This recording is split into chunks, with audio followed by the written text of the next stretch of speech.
नमस्कार दोस्तों, God is true में आप सबका स्वागत है। यह श्रावण मास महात्म का 30वां अध्याय है। इससे पहले का पार्ट मेरे चैनल पर अपलोड हो चुका है, आप लोग जाकर देख सकते हैं। श्रावण मास महात्म के पाठ एवं श्रवण का फल। ईश्वर बोले, हे सनत कुमार, मैंने आपसे श्रावण मास का कुछ महात्म्य कहा है। इससे संपूर्ण महात्म का वर्णन सैकड़ों वर्षों में भी नहीं किया जा सकता है। मेरी इस कल्याणकारी प्रिया सती ने दक्ष के यज्ञ में अपना शरीर दग्ध करके पुनः हिमालय की पुत्री के रूप में जन्म लिया। श्रावण मास में व्रत करने के कारण यह मुझे पुनः प्राप्त हुई, इसलिए श्रावण मुझे प्रियकर है। यह मास न अधिक शीतल होता है और न ही अधिक उष्ण गर्म होता है। राजा को चाहिए कि श्रावण मास में स्रोताग्नि से निर्मित श्वेत भस्म से अपने संपूर्ण शरीर को उद्धूलित करके जल से आर्द्र भस्म के द्वारा मस्तक, वक्षस्थल, नाभि, दोनों बाहु, दोनों कोहनी, दोनों कलाई, कंठ, सर और पीठ, इन 12 स्थानों में त्रिपुंड धारण करें। मांस तो के मंत्र से अथवा सधो जाता आदि मंत्र से अथवा षडाक्षर मंत्र ओम नमः शिवाय से भस्म के द्वारा शरीर को सुशोभित करें और शरीर में 108 रुद्राक्ष धारण करें। कंठ में 32 रुद्राक्ष, सर पर 22, दोनों कानों में 12, दोनों हाथों में 24, दोनों भुजाओं में 8, ललाट पर एक और शिखा के अग्रभाग में 1 रुद्राक्ष धारण करें। इस प्रकार से करके मेरा पूजन कर पंचाक्षर मंत्र का जप करें। हे विपेंद्र, श्रावण मास में जो ऐसा करता है वह मेरा ही स्वरूप है, इसमें संदेह नहीं है। इस मास को मेरा अत्यंत प्रिय जानकर केशव की तथा मेरी पूजा करनी चाहिए। इस मास में मेरी अत्यंत प्रिय तिथि कृष्ण अष्टमी पड़ती है। उस दिन भगवान श्री हरि देवकी के गर्भ से उत्पन्न हुए थे। हे सनत कुमार, यह मैंने आपको संक्षेप में बताया है।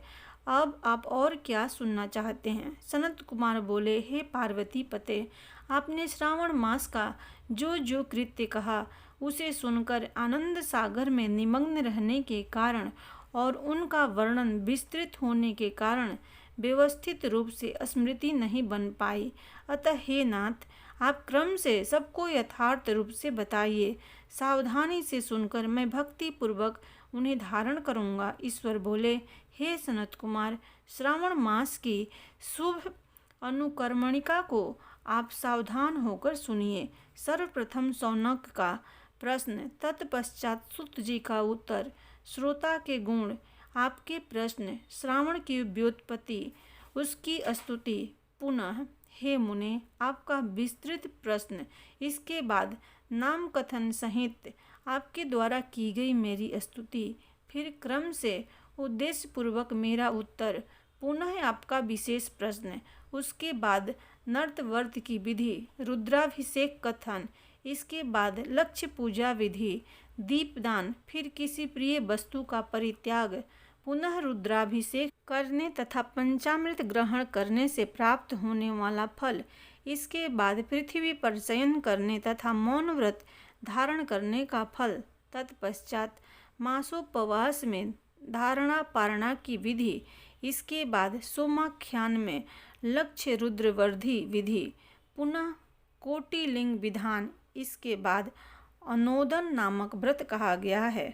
इसी व्रत में हविष्यान ग्रहण, पत्तल पर भोजन करना, शाक त्याग, भूमि पर शयन, प्रातः स्नान और दम तथा सम का वर्णन, उसके बाद स्फटिक आदि लिंगों में पूजा, जप का फल, उसके बाद प्रदक्षिणा, नमस्कार, वेद पारायण, पुरुष सूक्त की विधि, उसके बाद ग्रह यज्ञ की विधि, रवि सोम मंगल के व्रत का विस्तार पूर्वक वर्णन, पुनः बुध गुरु का व्रत, इसके बाद शुक्रवार के दिन जीमंतिका का व्रत, पुनः शनिवार को नृसिंह, शनि, वायुदेव और अस्वस्थ का पूजन, ये सब कहे गए हैं।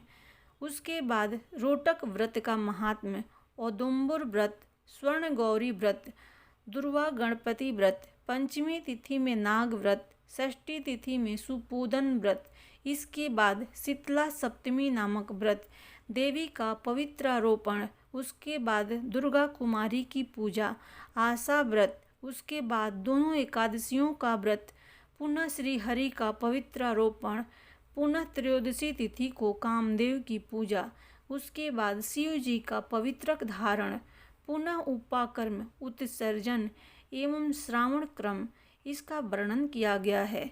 इसके बाद सर्प बलि, हयग्रीव जन्मोत्सव, सभादीप, रक्षाबंधन, संकटनाशन व्रत, कृष्ण जन्माष्टमी व्रत तथा उसकी कथा, पिठौर नामक व्रत, पोला नामक वृष व्रत, कुश ग्रहण, नदियों का रजोधर्म, सिंह संक्रमण में गो प्रसव होने पर उसकी शांति, कर्क सिंह संक्रमण काल में तथा श्रावण मास में दान स्नान महात्म्य श्रवण, उसके बाद वाचक पूजा, इसके बाद अगस्त अर्धविधि, फिर कर्मों तथा व्रतों के काल का निर्णय बताया गया है।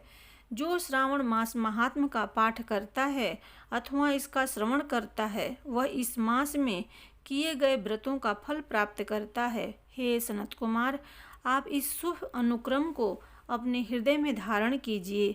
जो इस अध्याय को तथा श्रावण मास के महात्म्य को सुनता है वह उस फल को प्राप्त करता है जो फल सभी व्रतों का होता है। हे विप्रेश, अधिक कहने से क्या लाभ है।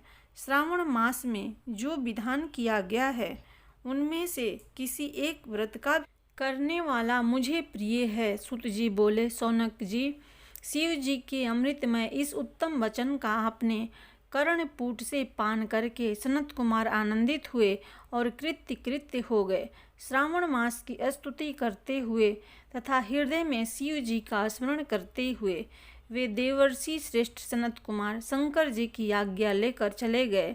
जिस किसी के समक्ष इस अत्यंत श्रेष्ठ रहस्य को प्रकाशित नहीं करना चाहिए, हे प्रभो, आपकी योग्यता देखकर ही मैंने इसे आपसे कहा है। इस प्रकार श्री स्कंद पुराण के अंतर्गत ईश्वर सनत कुमार संवाद में श्रावण मास महात्म्य में अनुक्रम मणिका कथन नामक 30वां अध्याय संपूर्ण हुआ। प्रेम से बोलो भगवान शिव जी की जय। जगत जननी माता पार्वती जी की जय।